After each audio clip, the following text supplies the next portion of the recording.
আসামি কে বলেন?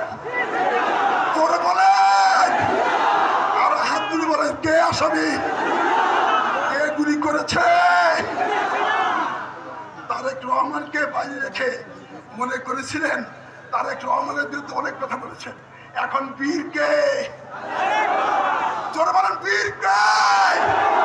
জোরে বলেন বীর কে? তারেক রহমান। তারেক রহমান। আমি এই জনপদে অনেক উন্নয়ন করেছিলাম, এই জনপদে উন্নয়ন করেছিলাম। আমার পরে আর কোন উন্নয়ন করেছে কেউ? দুহাত তুলে ভাইকে দেখাই দেন। খালেদা জিয়া কলেজ, তারেক রহমান স্কুল এবং জিয়াউর রহমান কলেজ। ভাইয়া এই কলেজ কলরোয়ার মধ্যে খালেদা জিয়া কলেজ 1 নম্বর কলেজ থেকে বলে রেজাল্টে ফলাফলে কিন্তু বারবার চেষ্টা করেছে খালেদা জিয়ার নাম মুছে ফেলার। তারেক রহমান যে স্কুলটা করেছিলাম সেটা এমপিও দেয়নি। বীরবন্ধু রহমান খালেদা জিয়ার পরে তালাই করেছিলাম জিয়াউর রহমান কলেজ, সেটাও 1 নম্বর কিনা বলেন? দুহাত তুলে দেখাই দেন। এই দুটি নাম মুছে ফেলার চেষ্টা করেছে। আমি আপনার পাগল, খালেদা জিয়ার পাগল, আমি তাদের ছাড়া আর কারো চিনি না। আমি এই বলে এই শক্তিকে জেলে গিয়েছি, খালেদা জিয়া জেলে থাকবে আর আমি বাইরে পালাবো, এটা কি সম্ভব? তাই বন্ধুরা, আমার সকল উন্নয়ন কর্মকাণ্ড ভাইয়ার হাতে তুলে দিলাম। ভাইয়ার আশীর্বাদ দিয়ে আপনারা উনি যে নির্দেশনা দেবেন আপনারা প্রস্তুত আছেন? আজকে 2 হাত তুলে দেখান, জোরে দেখান, সবাই হাত ধরে, এই হাত ধরেন, 2 হাত তুলে হাত ধরে। খালেদাই আমি আর বক্তব্য দেবো না, মাত্র 2 দিনের ব্যবধানে, এটা 1 দিন, কাল করেছি তালায়, আজ করেছি কলরোয়ায়। বিএনপি অফিস থেকে বলেছিল যে 1টি সভা করে। এখানে কত লোক হয়েছে বলেন? রাস্তায় ডবল লোক।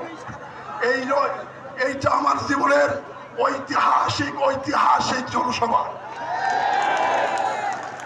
তাই এই আমার প্রিয় নেতার হাতে দেশ জাতি অপেক্ষা করছে। উনি যে নির্দেশনা দেবেন সেই নির্দেশনা আমি সাক্ষাৎ পালন করব, এই এলাকার মানুষের কাজ করব। তাই আজকে আর বক্তব্য দেব না। কার বক্তব্য শুনবেন?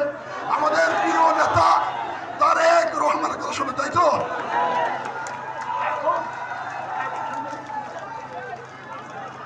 এখন বক্তব্য রাখবেন খালেদা জিয়ার সুযোগ্য সন্তান তারেক, শহীদ জিয়ার সুযোগ্য পুত্র, শহীদ জিয়াউর রহমানের পুত্র, আমাদের প্রিয় নেতা, ভারপ্রাপ্ত চেয়ারম্যান, আগামী দিনের রাষ্ট্রনায়ক তারেক রহমান। সবাই বক্তব্য শুনবেন, সবাই।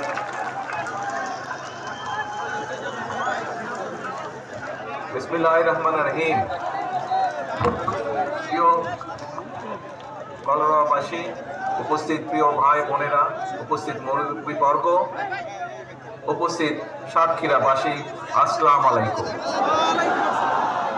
আজ বহু বছর পরে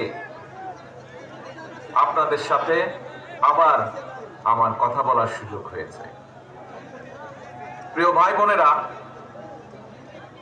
আমরা 1 যুগ ধরে, 1 যুগেরও বেশি সময় ধরে সমগ্র বাংলাদেশের মানুষ বিভিন্নভাবে অত্যাচারিত হয়েছে, নির্যাতিত হয়েছে। এই কলরোয়ার মানুষ, এই সাতক্ষীরার মানুষ তার সাক্ষী।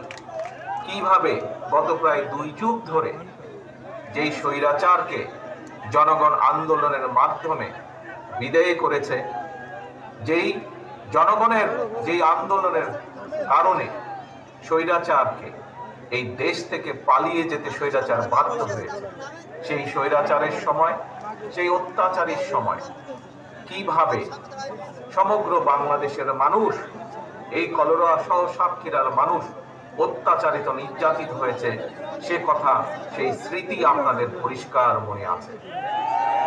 2009 সালে বিডিআর পিলখানা।